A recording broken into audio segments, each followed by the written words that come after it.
Another Brunson barrage. This is the most points ever scored by a Knick in a finals game. After 53 years, the Knicks are finally NBA champions once again.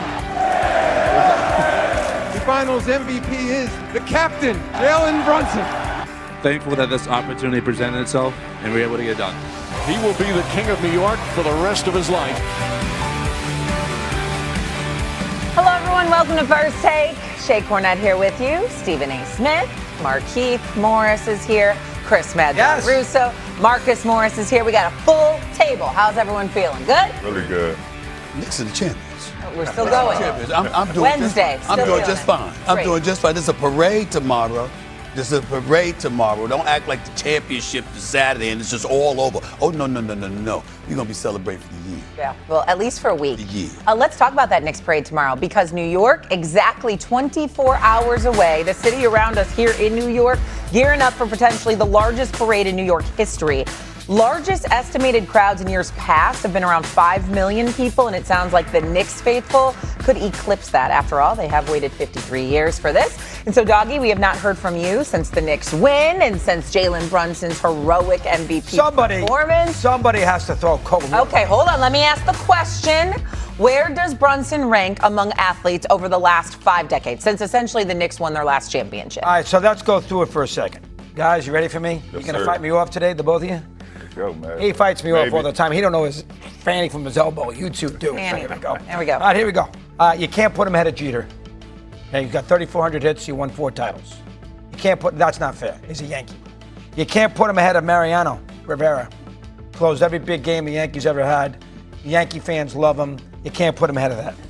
You can't put him ahead of Eli, who won 2 Super Bowls. Also beat the Patriots. Yes, the hell you can. Oh, you're But we're going to you're nuts. We'll fight that in a minute. Go ahead. He won 2 Super Bowls, also beat the 18-0 Patriots, and beat Brady twice.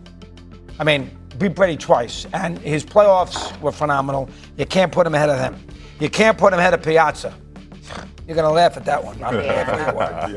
Oh, my A God. great Met. Hit the home run right after 9/11.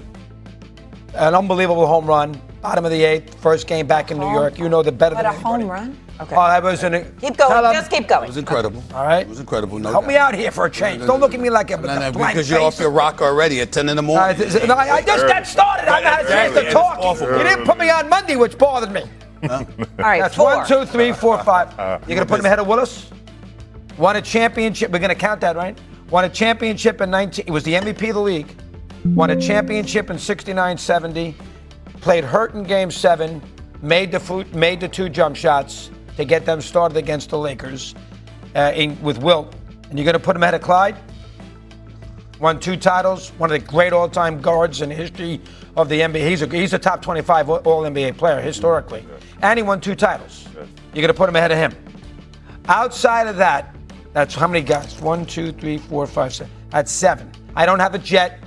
I don't have the Met outside of Piazza. You want to throw him off? Okay. They haven't won. How about Wait a that? minute. What year was thrown Frazier? Messier. I said 50 years. What year was Frazier? Oh, Messier. Oh, Mark Messier, yeah. Thank you. Yeah. That's where he's with Messier. Okay.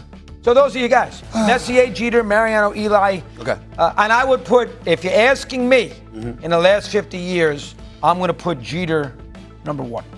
Okay. That's So you're putting him 8th? Well, I'm putting him in the conversation. You can put it anywhere you want. I'm going to put Jeter 1, and I got to put Eli 2. He won 2 Super Bowls. I got to put him 2. And he beat the Patriots. Go ahead. Y'all want me to take it first? Let me go first. Go ahead, I go say, ahead. because I wasn't around for all that. Right? So I gotta do it Right. in the terms of being an athlete and being in the NBA. One thing that I could say that Brunson did that for me puts him at the top of the list that you can't probably say that about any of those guys. This guy took a $113 million pay cut to make sure that New York got a championship. I don't know one athlete or one superstar athlete is losing that amount of money to make sure a team, a city, can have the best chance that they can have of winning a championship. Great answer. Not only that, I was on teams with superstars that was sitting out and didn't take a pay cut for us to get other players. So the magnitude of what he's doing in sports, to take $113 million less out of his own pocket to be able to assemble a team of, obviously, of his guys, some Villanova guys, but it paid off in the end. So for me, that puts him at the top of the podium because I never seen that before. I've never seen a guy take money out of his own family's pocket to make sure the city get what they haven't had in 50 years. 50. Good answer. Do you want to go or you want me to go? You got it, Uncle. Want to go? You go. Okay, because this drivel that came out of his mouth. Let me say this first and foremost for you. I get it, but the number's really closer to 57 million because he's in New York City. So 50% of your money is going to taxes. It's the state income taxes. Anyway, Trust me, I know this. You understand what I'm saying? I calculated it personally. It's about $57 million. Let's get that out the way. You want to put Jeter up there? Fine. You want to put Walt Clyde Frazier up there with the 2 rings? Fine. Take everybody else out. Willis too? Everybody. Yes, Willis. Now, Mariano Rivera, the ultimate closer. But damn it, when you're coming in for 1 inning, 2 innings max, I'm not giving that to you. I love it. I respect, appreciate, and revere this man, but I'm not putting him ahead of a dude that he said 113 million. That's gross, 57 net. You know, said that's where I'm going. Not only that, you also assembled the squad because essentially not only the money that you sacrificed, but you also made sure they knew exactly what you wanted because you thought that would take you over the top and you delivered. Also, he arrives in there not just as a second-round pick, not just as a secondary offensive option in Dallas, and that only materialized after Luka Doncic got hurt and he carried them to the Western Conference, to the semifinals and went against Utah and all that stuff before they lost to Phoenix in the conference finals. But you also got to take into account he comes to New York. Never averaged 20 points a game. First year, 24. Second year, 28. Last 2 years, 20. And they went from the first round to the second round to the conference finals to the chip. Constant levels of progression. All along the way, averaged 28 a game. The only guy in the modern era that was scoring more points per game than him in the postseason in the last 4 years was Shea Gilgeous-Alexander. The reigning league, 2-time league MVP and the champion last year. So you got all of that going on. Here's the part where your argument really falls by the wayside, doggy. You didn't take into account the road travel. Who does this man play for? James Dolan. We can revere him now, but that wasn't the case the previous 26 years. This man was a disaster. His leadership and stewardship over the New York Knicks franchise and the Rangers franchise, or more so the Knicks than anything else, was abysmal.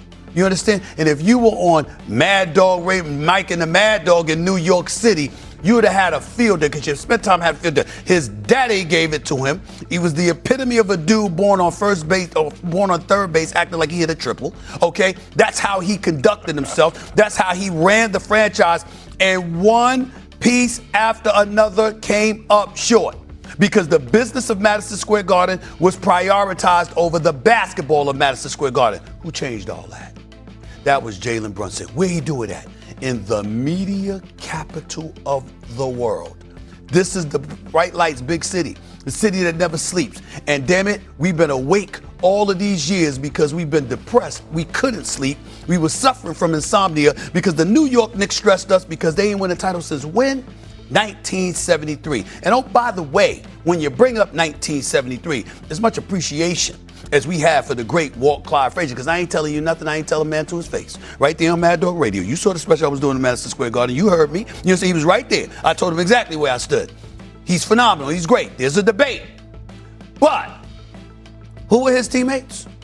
Black Jesus, Earl the Pearl Monroe, Willis Reed, Dave DeBusschere, Bill Bradley before he became a senator. You understand? I mean, you look at these cats, top 75 on an all-time top and All-NBA top 75 team. That ain't what you saying about the cats surrounding Jalen Brunson. So even though we respect Karl Anthony Towns, and he may very well be on that list someday, and you look at OG Anunoby and he's a stud, and you appreciate